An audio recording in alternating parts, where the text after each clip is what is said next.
आपका जो प्रश्न है ये जलन और कुंठा से भरा हुआ है। जो आपने पूछा है ना अभी, पूजा होगी या नहीं होगी, ये सब बात की बात।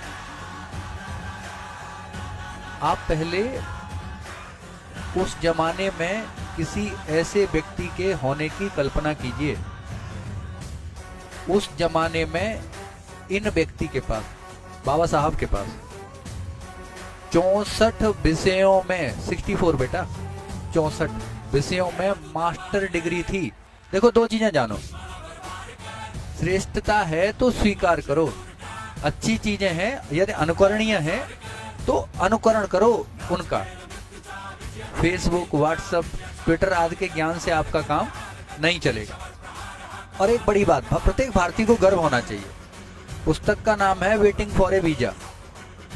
क्या नाम है पुस्तक का? Waiting for A visa. आप गूगल कर लेना इस बात को। कोलंबिया विश्वविद्यालय में इनकी लिखी हुई किताब पढ़ाई जाती।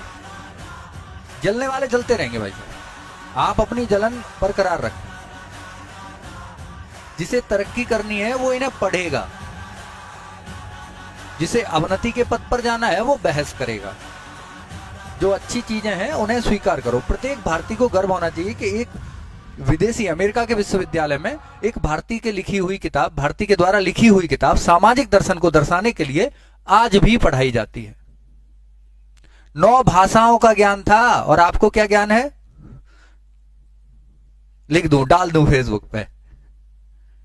एक बात और समझो, आप जितना आप तनाव बढ़ाएंगे जीवन में, पूजा की जाएगी कि नहीं की जाएगी, बड़ी अच्छी बात है, इसमें क्या बुराई है? जिसका जो मन, भारत स्वतंत्र देश है, करे, क्या प्रॉब्लम आ गई? अंबेडकर को पढ़ा किसने है?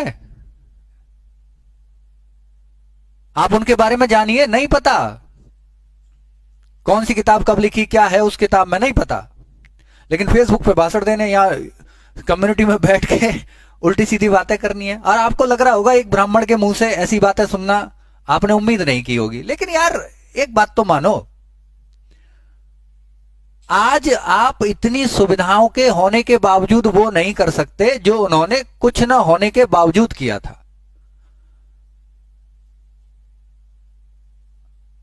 अंबेडकर रोज रोज पैदा नहीं होते। आप तो एक तिनका भी नहीं हो, आपकी मुसीबतें एक तिनके के बराबर भी नहीं है। आगे आप पढ़ाई पे लिखाई पे ध्यान दो, इन सब बातों से हटो। 2-4 आदमी बहिष्कृत हैं। बहिष्कृत हितकारिणी सभा की स्थापना डॉक्टर भीमराव अंबेडकर ने सन 1924 में की।